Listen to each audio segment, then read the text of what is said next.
squishing, dragging the ground. My hem's afraid and I'm scuffing shoes, so I call Philomena with the stitching news. I tried to zip it but it froze in fear. My dress said no as I shed a tear. I came undone in lace and dread, but Philomena saved me and stitched me wed.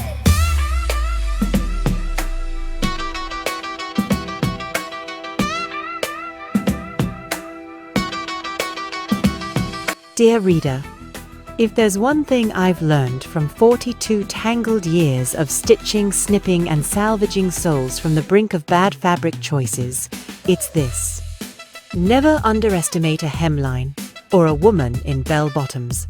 Pamela Starbreeze, and yes, that is her legal name, burst into my sewing room at exactly 10:07 a.m., trailing the scent of patchouli, peppermint lip gloss, and denim desperation.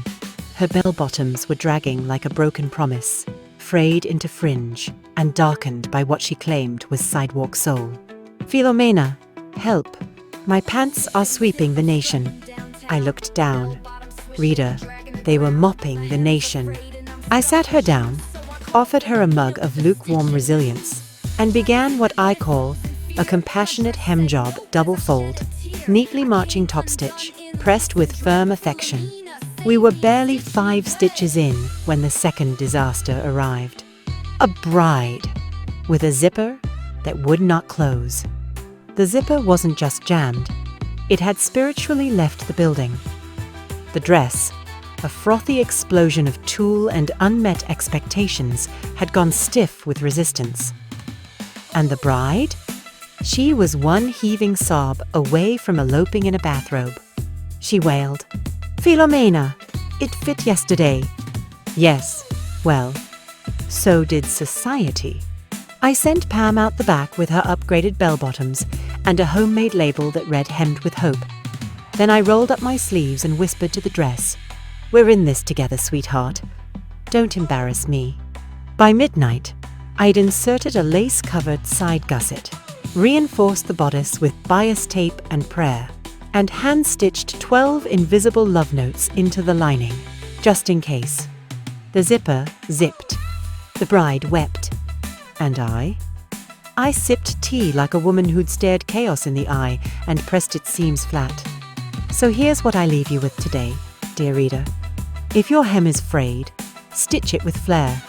If your zipper's jammed, insert grace.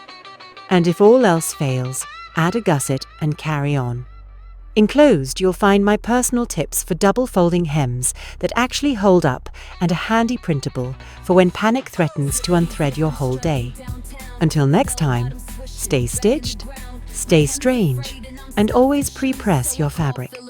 Yours in love and loose threads. Philomena Snipwell, Seamstress Emerita of the Unraveling Arts.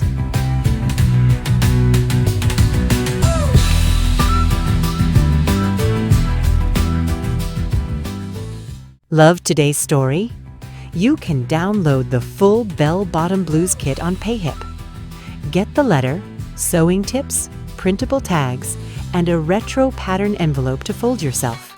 And if you want to actually learn the fix I used in today's tale, grab the full how-to tutorial, a la carte, just like in the good old days. All links below. Stitchlings, stay rad. And you'll get this rad soundtrack too. Just try and get it out of your head.